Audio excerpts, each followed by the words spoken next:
Hey everyone, this is Peter from Tabletop Gaming Guild, and today I am taking you on part 2 of a 2-part tour of Twilight 2000 by Free League Publishing.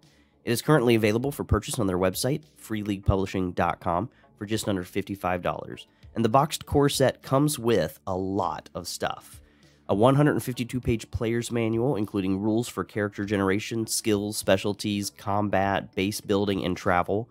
A 112-page referee's manual describing a world at war, including 52 ready-to-play encounters and 4 complete scenario sites. A huge 864 by 558mm double-sided full-color hex travel map. A 15 engraved custom dice, including ammo dice and a hit location die. 16 modular battle maps designed to create an endless variety of battlefields. 4 battle maps for specific scenario sites, 108 cardboard tokens for fighters, vehicles, conditions, and more, 52 encounter cards, 10 initiative cards, and 5 blank character sheets ready to be filled in. So I have now previously recorded an unboxing for this set, which you can watch right here on our YouTube channel, and I've also recorded the Part 1 tour of Twilight 2000, where we took a close look at the player's manual, that 152-page player's manual that comes in the set. Today, for Part 2, we're going to scroll through the PDF of the referee's manual. Again, it's 112 pages, all to help the referee of the game understand how to get a better feel for the game and how to run the game for their players. So the first big difference that we're going to notice between the player's manual and the referee's manual is obviously the cover art on the books. And the books, these two books are both paperbacks. Again, they come in this very awesome looking sturdy cardboard box with some nice art on the front.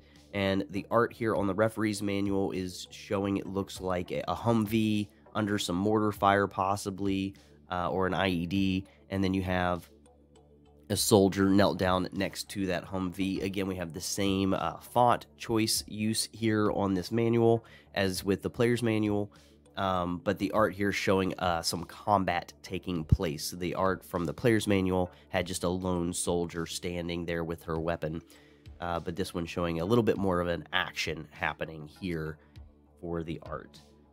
As usual, I love Free League Publishing's books. They do a great job. The art style in these books is not my favorite style of art that I've seen them utilize, but it's still very good. It fits the setting of the game.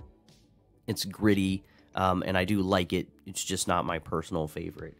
But that is the cover of the book. And now we're going to dive into the table of contents. And for that, we will go ahead and scroll forward and go to a 2-page view, so that we can see the full table of contents all at once. And we'll see here that we have 5 major sections in the referee's manual and 3 appendices at the very end. Section 1 is titled The World at War. Section 2, Your Job as a Referee. Section 3, Encounters. Section 4, Factions and Forces. And Section 5 is Scenario Sites. And the appendices at the end of the book are solo rules and conversion rules and a designer's note. As usual, Free League takes the extra step of providing us with a fully linked PDF. Each part of the table of contents can be clicked on and taking us directly to the section we want to read. And I only point this out like I did in the last video because not everyone who releases their works in PDF takes the extra time to make the table of contents linked. But it's just a sign from Free League that they are thinking about the user experience, and that is always appreciated. I always try to make sure to mention that in these videos, just in case anybody else hears it and thinks, man, maybe we should also make our PDFs linkable with the table of contents. I think it's a huge benefit, and it's a time saver, and that is definitely something I wanted to make sure to mention. But let's go ahead and let's dive deeper into each section of the referee's manual. And of course, we'll start with Section 1, The World at War. All right, so let's go ahead and go to Section 1, The World at War. We're going to click on that. And that's going to take us to a nice 2-page spread piece of art.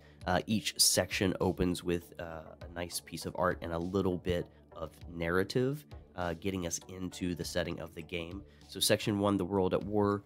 It's a 20-page primer for the game's setting, and it opens with this little bit of narrative, which I'm going to read for you now.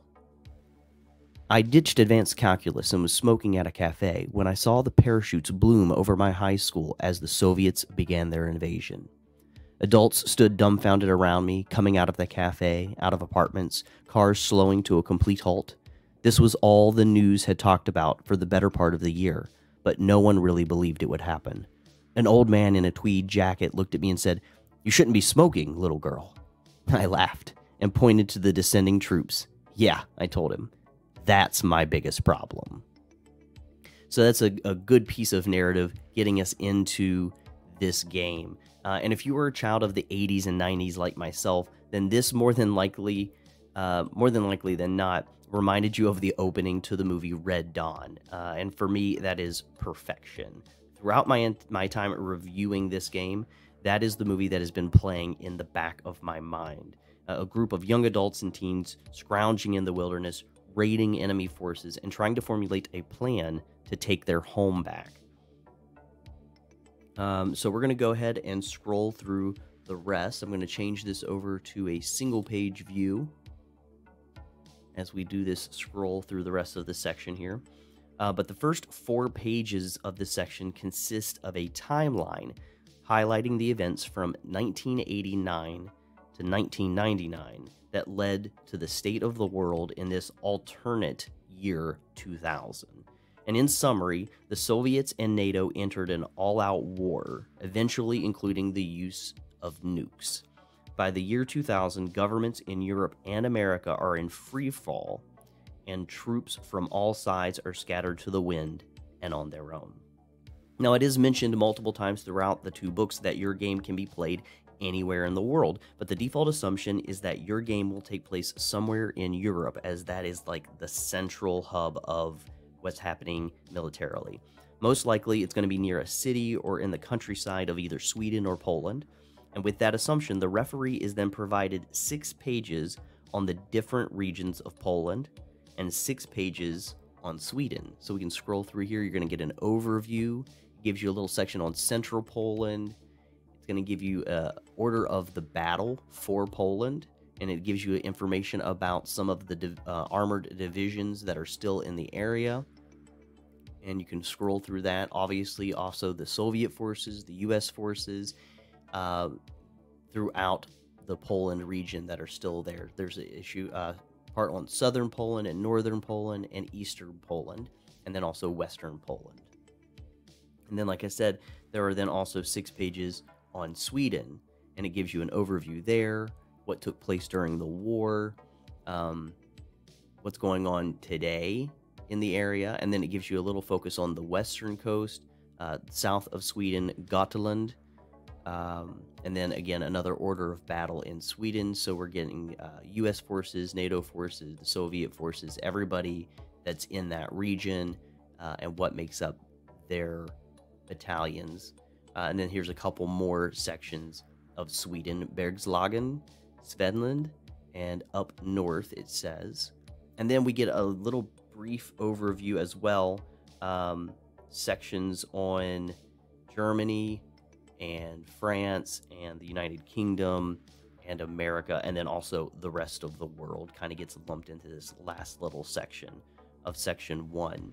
And all of that, again, is to give you a look at the state of the world now in this alternate year 2000, and what led up to all of that. So it's a lot of reading, but it's going to really immerse you, the referee, into the game, so that when you're describing to the people, your players, what's happening, you have an understanding of the events that led up to where your players find themselves now. So that's section 1, the world at war, and we're going to dive into section 2, your job as a referee. And I'll go ahead and switch back to our 2-page view so that we can get this nice view of the opening art. Okay, so section 2 opens with this nice piece of artwork.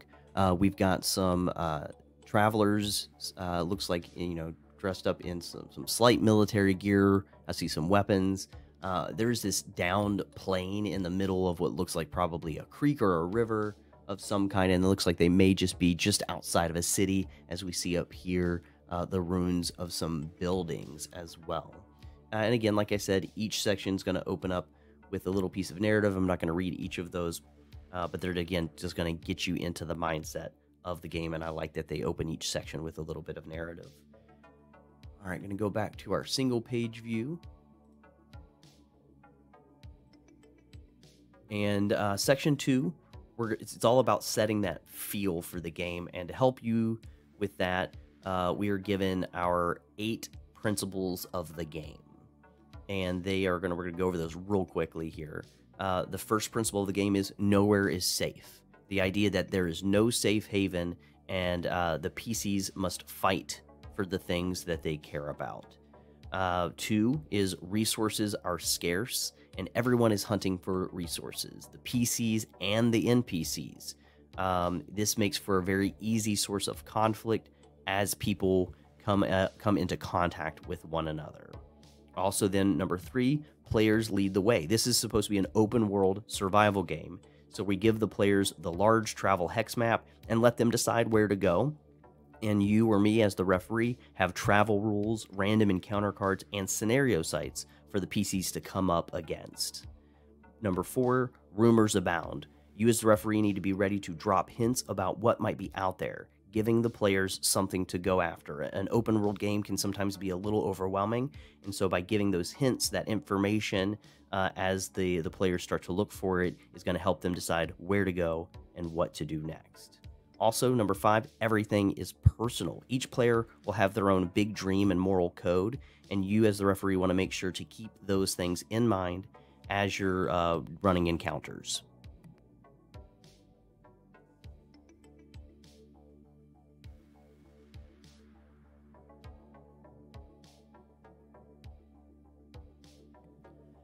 Number 6, the end is never set. Have an idea where you might want the game to go, but don't decide how a session or the campaign itself should end. The game should hinge on the decisions of the players and the outcomes of those decisions. So again, the end is never set. Number 7, death is a part of life. Killing player characters is not the goal of the game, but at the same time, death happens, and it is not to be shied away from. So death is not a failure, it is just part of the story. So that's something that you want to keep in mind. I know sometimes referees or game masters have a hard time with the death of a player character. Make sure that the players know going into the game that death is a part of this game. It is a possible, likely part of this game, as this game is cemented in reality and the grittiness of war. So just keep that in mind. And again, have that as a very open conversation at the beginning before you start even playing the game, so that the players can have that in mind, that they can understand that there is the possibility that their characters could die. And I think that'll make that part a little bit easier as they understand the process. And then the last principle of the game, number 8, is hope never dies. Even in the darkest of times, there is always a spark of light. And that reminded me of a quote from The Lord of the Rings, The Return of the King. And it says, "There, peeping among the cloud rack, above a dark tor high up in the mountains, Sam saw a white star twinkle for a while. The beauty of it smote his heart as he looked up out of the forsaken land, and hope returned to him. For like a shaft, clear and cold, the thought pierced him that in the end the shadow was only a small and passing thing. There was light, high, and beauty forever beyond its reach." I love that quote from, again, The Lord of the Rings, The Return of the King. Tolkien just really encapsulated that idea that there's always hope, even in the darkest of times. So I wanted to throw that in there. Well, with these 8 principles in this game, the referee should have a good idea of how this game is meant to feel for the players. And the rest of the section discusses how to start the game, and how to prepare for your sessions, and then how to handle NPCs and the opposition forces that your players will come into combat with. And that is the end of section 2. And now we're going to get ready to go into section 3, a large part of the game, and that is encounters. So we're going to go ahead and switch back over to our 2-page view so we can see the cover art, or not the cover art, but the section art that we have here for encounters. We're seeing some soldiers. Looks like they're maybe scavenging for some gear. and they're up there on their tank, and again, just kind of outside or maybe even inside just the ruins of a city here. But yeah, so section 3, encounters. Twilight 2000 tries to be a game where little to no preparation is possible, which is very interesting. And one way they try to accomplish this is the random 52 encounters that are in this book, and they're all in this part of the book. I, for one, love the way this random encounter system works. I think it's very interesting. The box set comes with a deck of 52 cards, but even if you somehow forget where your deck is or you lose it, you can use the regular deck of 52 playing cards and refer to this chapter to determine what encounter your players are about to face. There is a lot to discover in this section, and I don't want to spoil all of it, but I will show you a list of the types of encounters that are possible in this list and how they are determined. So we're going to switch over then to page 39 and go back to our single page view. So you can see here on page 39, we see two tables. One is the encounter categories table, and the other is the encounter motivations table. The encounter categories table shows that the type of encounter is determined by the card value of the card drawn from the deck. So again, if you have the pre-made 52 card deck, it's going to have everything listed on it for the encounter. It has all of this same information from the book on the card itself. But if you're just pulling from a random deck of just playing cards, you'll be able to use these tables to determine which encounter it is you're going to be playing. But the two tables, again, tell us a little bit about the encounter categories and the encounter motivations. So we see here on this table here for encounter categories that a card value of 2, so if you pull out a 2 card, this is going to be a weather category. If you do a 3, it's going to be animal related. If you pull out a 4, it's going to be a derelict vehicle. Number 5 is crater. Number 6 is ruins. Number 7 is refugees. Number 8 is hunters. Number 9 is marauders. 10, stragglers. The jack is a military patrol. The queen is a military outpost. The king is a military convoy. And ace, they have stumbled upon a settlement of some kind. And then the next table below that, the encounter motivations, is card suits. So we had the value in the first one, and now it's the suit. So if it's a clubs, the motivation set in the encounter is violence. If it's a diamond, then it's going to be wealth.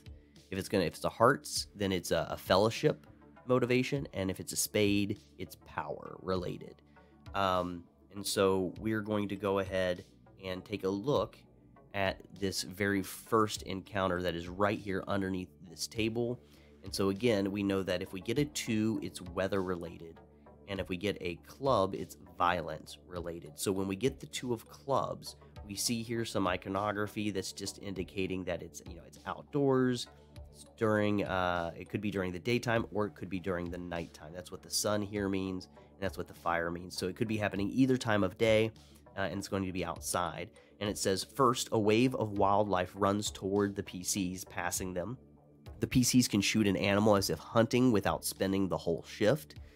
Soon, they see what caused the animals to flee. A violent forest fire rages in their path, possibly the result of some earlier fighting in the area. The fire has intensity C and covers an area 20 hexes deep. If the characters try to find a way around the fire, they need to make a survival roll. Even if successful, they can't travel any further this shift. If the roll fails, the path forward is blocked for the next shift 2. So again, we saw a 2, it had to be about weather, and we saw a club, and it was something violent. So you're going to have a list here of 52 different possible encounters to put before your players as they look at the hex map, the travel map, and they decide, well, we're going to go here. There's going to be every so often, your job as the referee is to put before them one of these encounters. And again, you could go ahead and ahead of time plan on which encounters you want your players to be coming up against. That way you can make sure there's a variety of types of encounters, or you can go with the very little prep that this game provides and just put out random encounters before your players, with maybe a bigger encounter, an end goal at some point planned out as well. But you're going to have, for each card in the deck, 52, you will have a specifically already written up for you encounter. And I'm just going to scroll through real quick, and you're going to see that there's some art here for some of these. Each one comes with that same set of icons underneath the title of the encounter. If it's got this little road here, you know it's going to happen during travel. It's going to be outside. If it's got the sun, then it could be during the day. If it's got the fire, it could be while they're in camp. Also, if it's got the moon, it could be at night. So a lot of different icons here, but there is a little table showing you what each of those icons stands for. So there are 11 pages that you can scroll through, showing you each one of these encounters, what it's going to be. And again, you can go with that full, just random encounter where you pull it from the deck, or you could look at these ahead of time, plan ahead of time, and that way you're not doing it quite as random. You can figure out exactly what you want your players to be going up against and be prepared for that. Here at the very end, you do see some a section for some tables on one's on radio chatter, things that your PCs might hear, rumors as well that they might be garnering throughout the game, mood elements for the road and for the woods. These mood elements are all about maybe you have an encounter, maybe you have a day where an encounter doesn't happen in that hex, which is possible. You could go ahead and drop in one of these mood elements, giving you a little bit of a description, a way to keep the feel of the game alive, even though you're not having a specific encounter for them to come up against. And they've got one of those again for the road, for the woods, for fields. So they do a lot of trying to give you things that you can just pull from the book pretty easily, trying to bring down the amount of preparation time you have to spend as the referee of the game. But that's the end of section 3, encounters.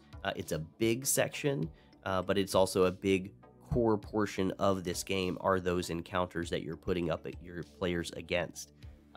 So yeah, that's the end of section 3, encounters. And next we'll be going into section 4, factions and forces.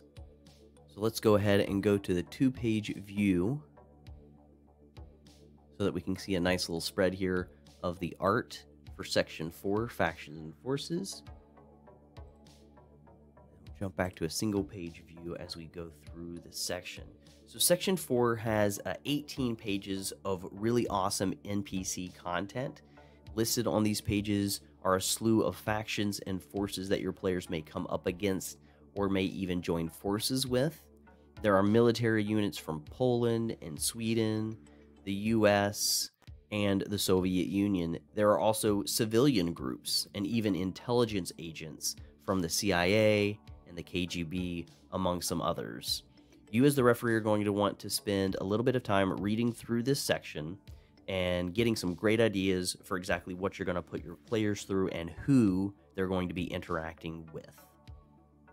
So that's section 4, factions and forces. And then section 5, we're going to go ahead and get ready to take a look at that as well. Section 5 is scenario sites. So section 5 is all about 4 specific scenario sites that you are going to be putting before your players. Random encounters make up the traveling portion of this game, but scenario sites are the destinations your players are working towards. There are 4 discussed in this section, and we'll take a very, very quick breeze through. There are the prison is one of these scenario sites that you're going to go through, and you can see as I scroll through it just how much information they give you for each of these locations. There's maps, there's information about the NPCs that are there, and there's summaries of events that are taking place to get the game set up. There's also America Town, same thing, maps, NPCs, the events that are happening there. A site called the Children's Crusade. And then there's also one more called the Burnt Town. And each one of these, as you can see, there's a lot of information for you to get ready to run your players through those sites. And we don't want to go into all of that for spoiler reasons, just in case a player happens to watch this video. But you, as the referee, are really going to want to read each one of those, especially figuring out which one is going to be the first one that your players are going to run into, and be ready to run that for them. At the very end of this section, there's a 3-page scenario site generator to help you, the referee, create your very own unique scenario sites. And I'm looking forward to getting to do this myself. They've got, again, rollable tables in case you want to roll out the information, or you could just pick from those tables to create your own scenario sites. There's some here for rural sites and for urban sites. The condition of the site, the faction that might be there, the allegiance of that faction, the faction population, site characteristics, the situation that's taking place there, key NPCs who are there, and events that have taken place or are going to take place. So a really good 3-page breakdown of how to create your very own unique scenario sites. And again, this is a very key portion of the game. So I'm really looking forward to playing around with this, coming up with ideas for my own sites, and some of the people that my players are going to eventually run into at those sites. And now we come to the end of the book, where we have the 3 appendices. And the first one is a first for me, a solo option for a tabletop role-playing game. And I have played a few solo board games, but I've never played a solo tabletop role-playing game. And I know they exist, but I've just never tried one before. This may be, and this may have to be my first, because I've really enjoyed looking into and reviewing Twilight 2000. I also know that getting people to learn a new system can be a big ask as well. Having the option to play a bit of the game in solo mode may make it easier for me to eventually play the game, and I think it will make it more fun to learn the game itself, which should make it easier for me to then eventually try and teach others.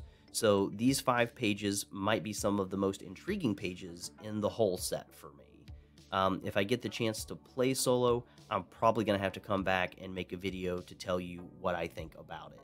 So we'll see if I get the chance to play a little bit of a solo game of Twilight 2000.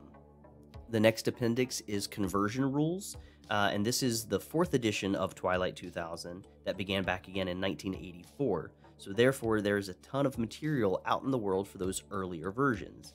Well, these conversion rules, these 4 pages, give you everything you need to convert PCs, NPCs, weapons, and vehicles from the 1st and 2nd editions of the game to the 4th edition. So it's got a lot of information in here, again, updating NPCs, PCs, and weapons. And then the 3rd and final appendix is a designer's note, which I'm not going to read through, but if you get the book, you can take your time and read through that. And so everybody, that is Twilight 2000, the referee's manual. And so now I can just kind of give you my my final thoughts here about the game. I can honestly say that this is one of the most exciting games I have read about in the past couple of years. Free League Publishing has put together a very dark and gritty post-world RPG, and I cannot wait to give it a go.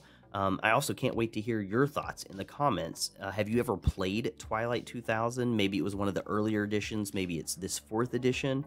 I would love to hear about it, so if you have, tell me about it in the comments below. I've done a little bit of Googling around, and I even found somebody else who did go through and play with some of the solo rules, and they wrote a blog about it, turning it into a little bit of a narrative, and I'm going to read through that. So I'm excited to hear more and learn more about Twilight 2000 by Free League Publishing.